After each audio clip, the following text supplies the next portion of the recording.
Episode 7. The Guardians. For the rest of the day, we avoided the topic of the attic. Not because we forgot, but because every word spoken aloud felt like it might draw the attention of whatever was up there. The silence was the worst part. Not normal silence, but the kind that makes you hear your own heartbeat. The kind that feels like the house itself is listening, waiting to see if we'll repeat our mistake. I sat in the kitchen, staring at the birds perched in the apple tree. There were more than in the morning. 2, 5, 9, a couple dozen.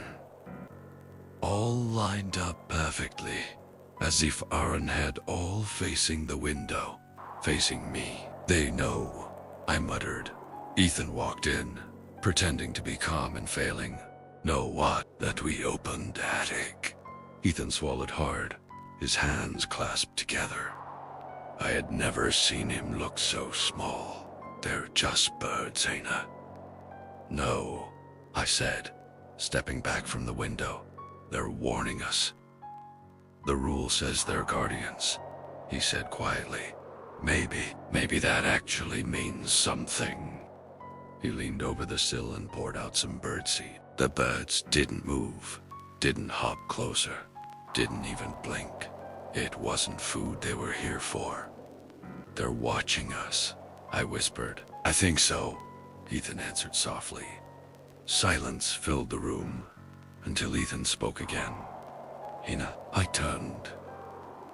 Do you see that? He pointed at the cabinet where we'd found the letter. The steel surface looked the same.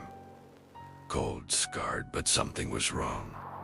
A new scratch on the door, fresh, long, as if something had dragged a hard nail or bone across it. Ethan stepped closer. Was that there before? No, I said, feeling a cold knot form in my stomach. That wasn't there this morning. But no one went down there. No one human.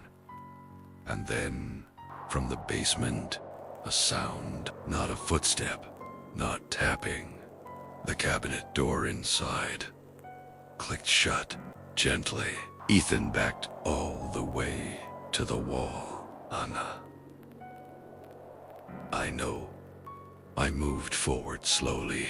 The cabinet was closed, but through the thin gap where the metal was slightly bent, I saw something dark.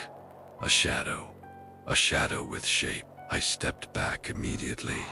Outside, the birds suddenly screeched, all at once.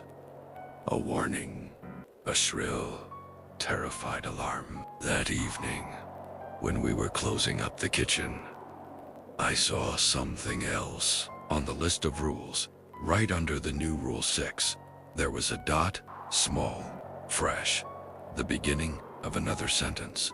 Rule 7 was starting to write itself.